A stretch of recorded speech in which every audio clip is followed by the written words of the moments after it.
Generalmente las políticas sociales lo que procuran es centrarse en aquello que en parte propone el modelo de Wisner, el enfoque de capacidades y vulnerabilidades y la denominada teoría ecológica de Bronfer-Brenner. Porque si nosotros recordamos los planteamientos, por ejemplo, de Wisner, ¿qué cosa considera? Que la vulnerabilidad es resultado de un conjunto de factores. Primero entonces, ¿qué tipo de factores podemos identificar?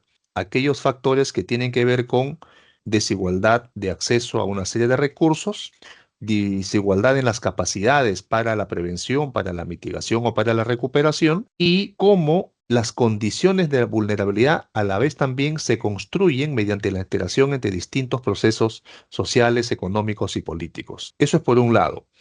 Por otro lado, mucha de la política, no necesariamente la política social, no toda en su totalidad, eso sí hay que hacer la advertencia, algunas intentan aprovechar las capacidades que pueda tener un determinado grupo vulnerable. Y esto ocurre principalmente en el ámbito de los gobiernos locales. Y pongamos un ejemplo concreto.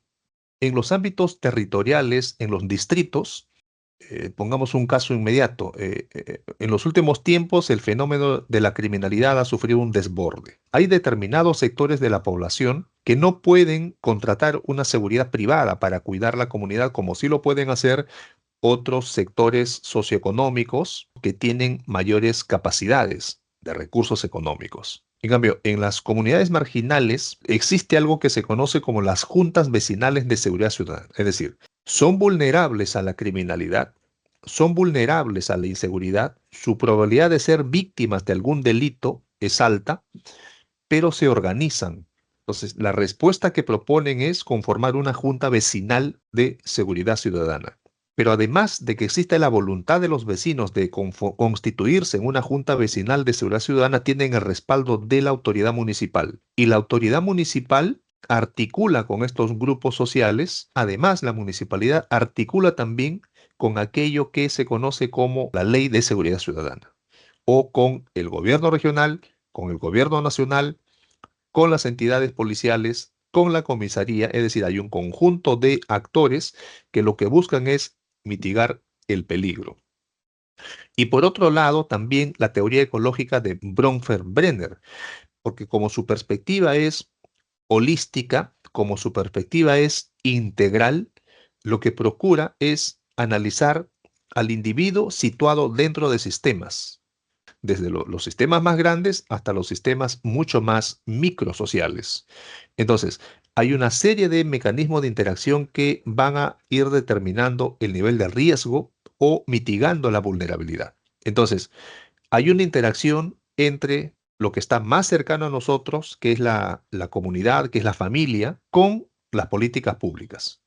Estoy procurando dar respuesta a la pregunta, quizás no tanto evidenciando cómo se hace la política pública, quizás más me he orientado a qué elementos debería de tomar, qué respaldos teóricos debería de tomar la política pública. Son muy pocas las políticas públicas que se sustentan en modelos teóricos. Eso es importante tener en cuenta.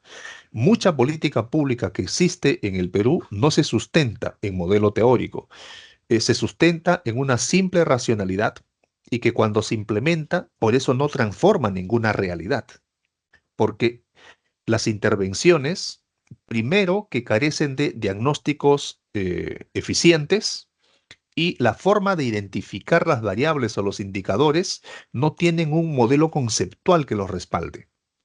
Entonces allí se genera otro campo de intervención también para el trabajo social.